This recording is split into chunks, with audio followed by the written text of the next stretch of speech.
kembali lagi dengan saya Puja Anggita, dan di segmen kita pada hari ini kita kedatangan narasumber dari bidang barang bukti dan rampasan. Tapi sebelum memulai podcast kita pada hari ini, kita sudah menerapkan prokes kesehatan, yaitu dengan mencuci tangan dan melakukan swab antigen ya Pak ya.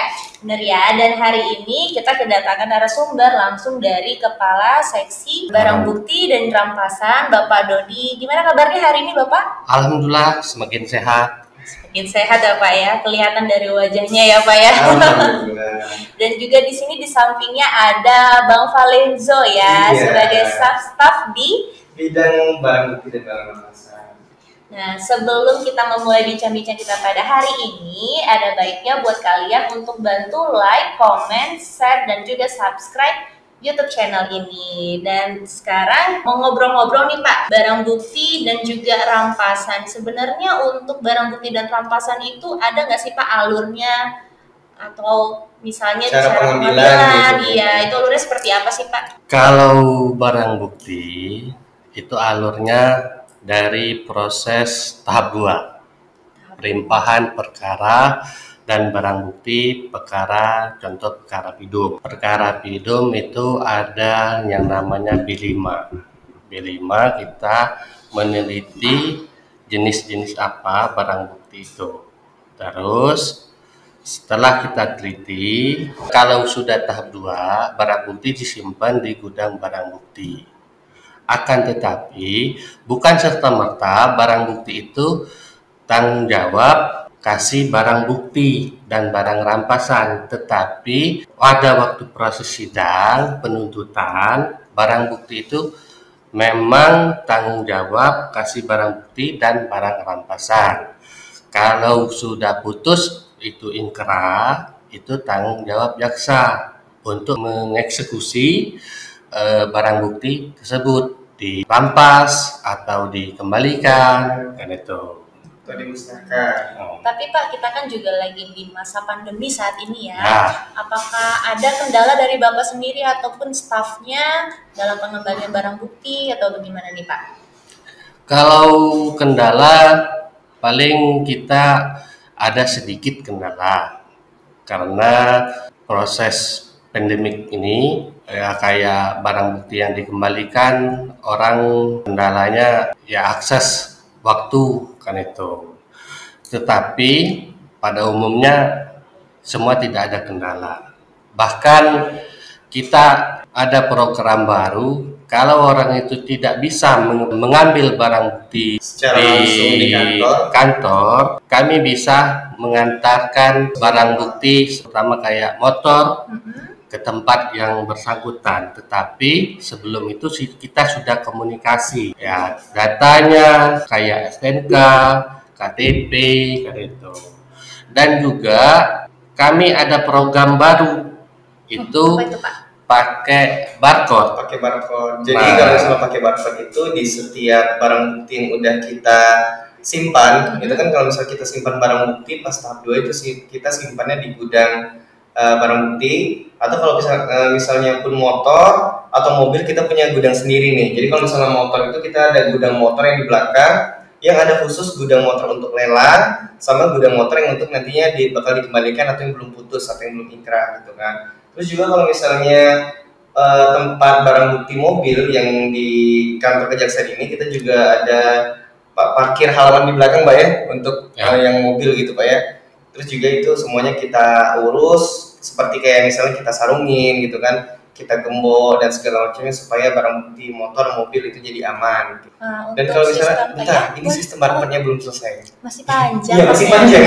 Oh ya, boleh lanjutin. Jadi kalau misalnya untuk sistem barcode, itu kan kita tempel gitu di B9. Itu B9 tuh kayak label barang bukti yang kita kalau misalnya lihat ini tahu nih putusan dari jaksa siapa, barang buktinya apa aja lengkap gitu kan. Ya, dari kita scan barcode-nya ya. Ya. Jadi pas kita scan barcode pakai HP gitu kan langsung kelihatan, wah namanya ini nih gitu kan. Terus barang buktinya ini, terus jaksanya sih ini kayak gitu. Jadi simple gitu, nggak ribet bagi kalau misal sekarang. Jadi simpel kalau udah pakai barcode Pak ya? Ya, Simple. Tapi kalau misalnya dengan sistem pengambilan barang bukti dengan barcode, juga dengan cara-cara yang sudah dilakukan, apakah menurut Bapak itu udah cukup atau ke depannya ada lagi yang lebih mempersimpel gitu Pak untuk pengambilan barang bukti? ada, rencana kita ada, tetapi masih rahasia dong.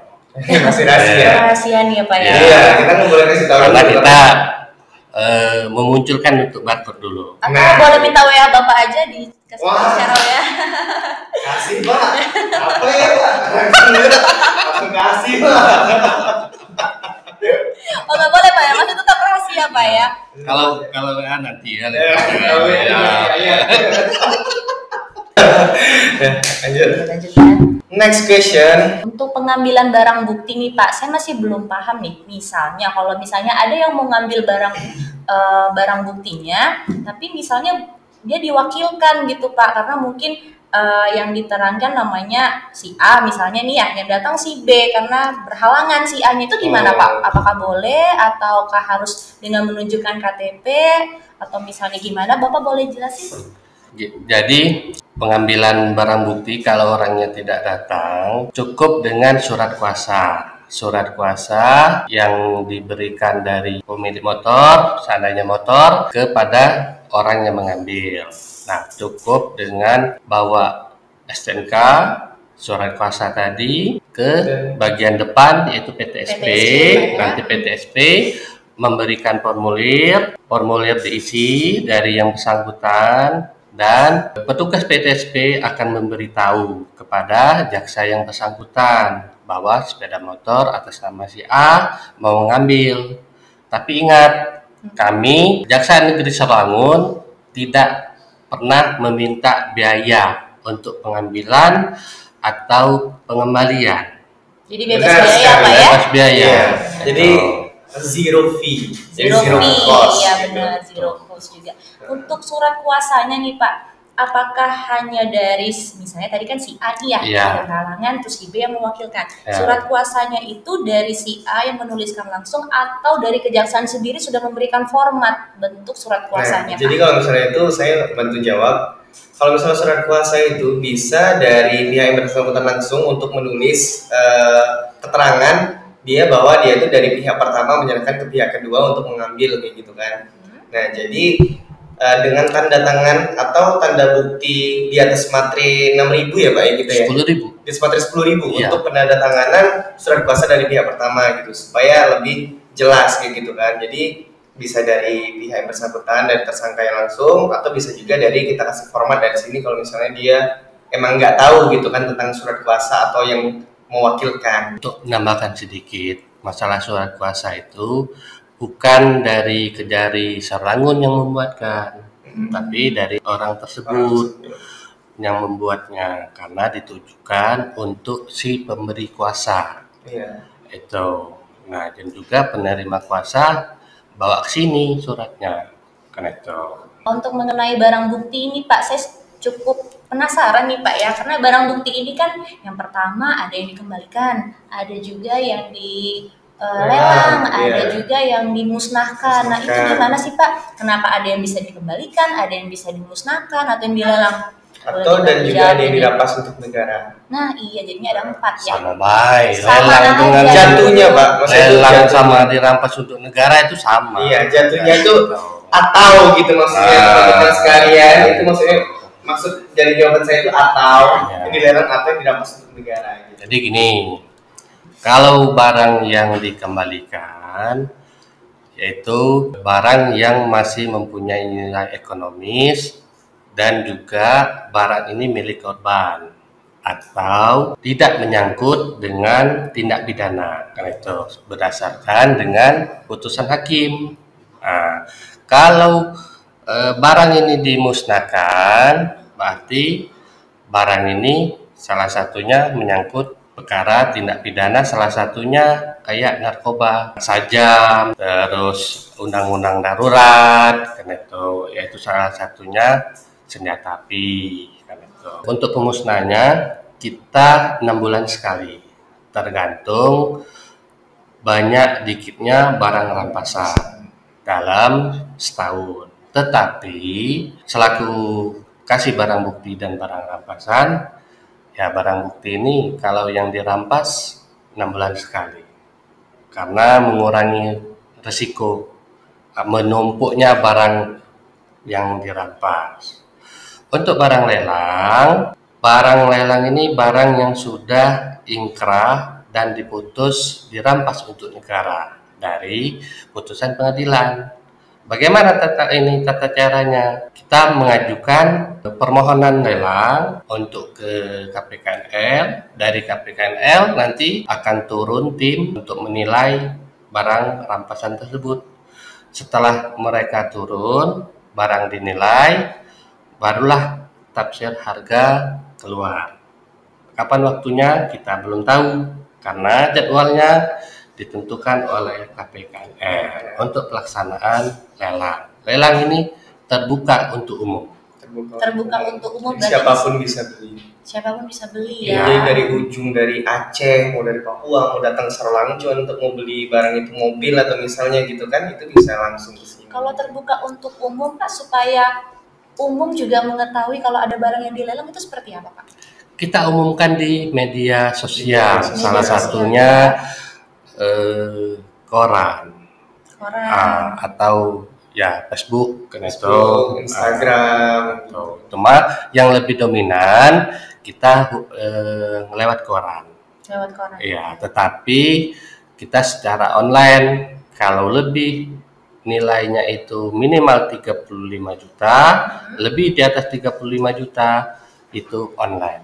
Oh iya, terkait dengan barang bukti yang dimusnahkan. Barang bukti yang dimusnahkan itu cara pemusnahannya kayak seperti narkoba. Ya kita blender atau kita rendam, terus ada juga yang kita bakar, ada juga yang kita potong-potong. Kayak yang kita potong-potong seperti sajam, parang, pisau, kan itu. Kalau yang kita bakar kayak pakaian, kayak bom, kan itu. Tapi dalam pemusnahannya itu Pak, apakah disaksikan oleh orang lain atau instansi lain atau dari pihak kita aja? Oh jelas kita mengundang pihak luar. Salah satunya Dinkes, pengadilan, terus Kapolres, kan itu. Karena mereka itu terkait tentang salah satu barang yang ada yang untuk kita musnahkan. Kalau Dinkes, narkoba, ganja, kan itu. Nih Pak, sekarang kita kan sudah menuju WBK ya Pak ya. Dari bidang barang bukti dan rampasan sendiri nih Pak, apa sih yang udah diupayakan ataupun apa sih progresnya untuk menuju WBK ini Pak? Boleh dibantu share gitu ke teman-teman Sobat Adiaksa di sini? Oke, baiklah. Kami berupaya mengoptimalkan pada bidang barang bukti dan barang rampasan ya, supaya Kejaksaan Negeri Serlangun bisa mendapatkan WBK, yaitu dengan cara ya, kami akan lebih produktif lagi. Terus juga kami lebih memperhatikan dari segi bagian gudang Pak ya, karena kan kita WBK ini kan nanti takutnya bisa ada inspeksi dari Kejati atau dari Kejagung gitu kan. Jadi kita lebih memperhatikan dan lebih meremajakan barang bukti lagi gitu dengan cara mengecat gudang misalnya, terus juga menyarungin pakai motor-motor semuanya disarungin, terus mobil juga kayak gitu. Jadi supaya lebih kesannya kantor ini terlihat lebih rapi gitulah pokoknya. Terutama untuk pelayanan pada masyarakat. Ya, kalau dulu masyarakat jauh-jauh datang untuk ngambil BB, sekarang cukup komunikasi dan data-datanya jelas, kita bisa antar sampai ke alamat tujuan, kan itu. Dan juga untuk mempersingkat supaya masyarakat yang mengambil barang bukti tidak terlalu capek, tidak terlalu lama dia menunggu, kita cukup dengan barcode.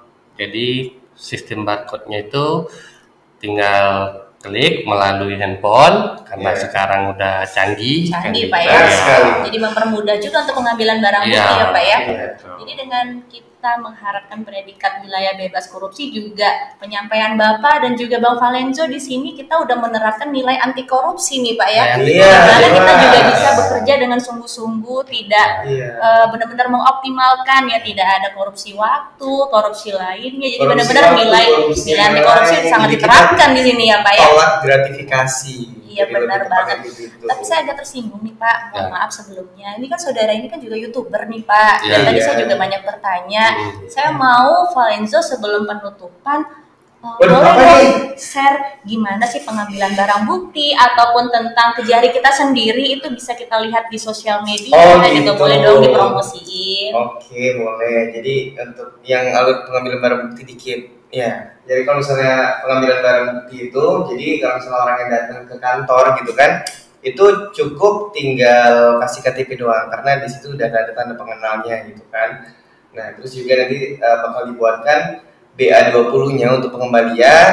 Terus nanti situ ada data semuanya, terus nanti minta tanda tangan ke jaksanya, ke kasih BB, terus juga minta tanda tangan ke yang mengambilnya gitu. Terus baru kita serahkan gitu kan. Dan untuk promosi ya nih ya jatuhnya ya. Jadi untuk promosinya ini, jadi kita mau kenalin ini Kejaksaan Negeri Sarawangun kita ini mempunyai media sosial yang cukup aktif, yang produktif juga karena kita uploadnya kurang lebih di Instagram itu bisa dihitung tiap hari. Misalnya besok post gitu kan, foto gitu kan.